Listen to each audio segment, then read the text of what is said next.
ഇത് ഉള്ളിയല്ലെന്ന് പറഞ്ഞാൽ നിങ്ങൾ വിശ്വസിക്കുമോ? ഇത് ആക്ച്വലി ചെറിയ ഉള്ളി അല്ല.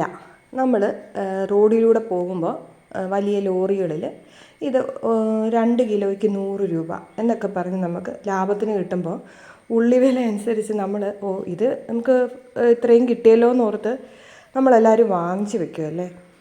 ആക്ച്വലി ഇത് ഉള്ളിയല്ല, ഇത് സവോളയുടെ അതേ സ്വഭാവമുള്ള കുട്ടി സവോളകളാണ്. ഇത് ഒരു തവണ വാങ്ങി എനിക്കതിൻ്റെ ടേസ്റ്റിനൊരു ഡിഫറൻസ് തോന്നിയുകൊണ്ടാണ് ഞാൻ നിങ്ങളെ കാണിക്കുന്നത്. ഇതാണ് യഥാർത്ഥ ചെറിയ ഉള്ളി, എൻ്റെ കയ്യിലുണ്ടായിരുന്ന ചെറിയ ഉള്ളി. ഇതിൻ്റെ ഒരു സൈഡ് ഇങ്ങനെ പരന്നിട്ടാണ് ഉണ്ടാവുക. കണ്ടോ, ശരിക്കുള്ള ഉള്ളിക്ക് സൈഡിൽ ഇങ്ങനൊരു പരപ്പുണ്ടാവും.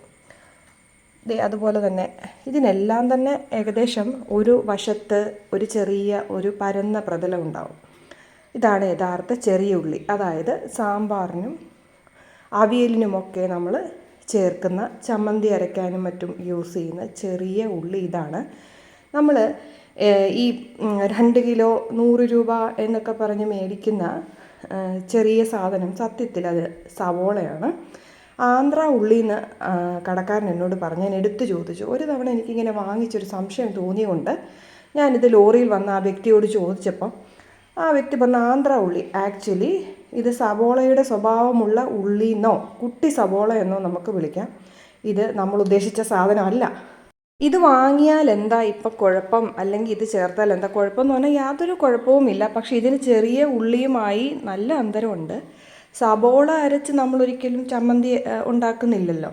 നമ്മൾ അതുപോലെ തന്നെ അവിയലിനും ലാസ്റ്റ് ചതച്ച് ചേർക്കുന്ന ഉള്ളി തന്നെയല്ലേ. ഇത് ചേർത്ത് കഴിഞ്ഞാൽ അത് സവോളയുടെ ആ ഒരു സ്വഭാവമാണ് കാണിക്കുക. നമ്മുടെ ഉള്ളിയുടെ ഒരു പ്രത്യേകതരം രുചിയുണ്ട്, ആ രുചി ഇതിന് കിട്ടുന്നില്ല എന്ന് മാത്രമേ ഉള്ളൂ പ്രശ്നം കേട്ടോ.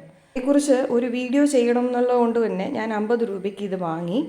ആ വാങ്ങുന്ന സമയത്ത് ആ ലോറിയിലുണ്ടായിരുന്ന ഒരു കൊച്ചു പയ്യനോട് ഞാനിങ്ങനെ എടുത്തു വെച്ചിട്ട് ചോദിച്ചു, ഇത് ഉള്ളിയാണോ എന്ന് ചോദിച്ചപ്പോൾ അവർ പറഞ്ഞു ഇത് ആന്ധ്ര ഉള്ളിയാണെന്ന് ആ കുട്ടി എടുത്തു പറഞ്ഞു. അപ്പോൾ ഇത് എന്തായാലും ഉള്ളിയല്ലെന്നുള്ള കാര്യം എനിക്ക് മനസ്സിലായി. ഇതിനെക്കുറിച്ച് നിങ്ങളിലേക്ക് എത്തിക്കാനായിട്ടാണ് ഈ വീഡിയോ ചെയ്തത്.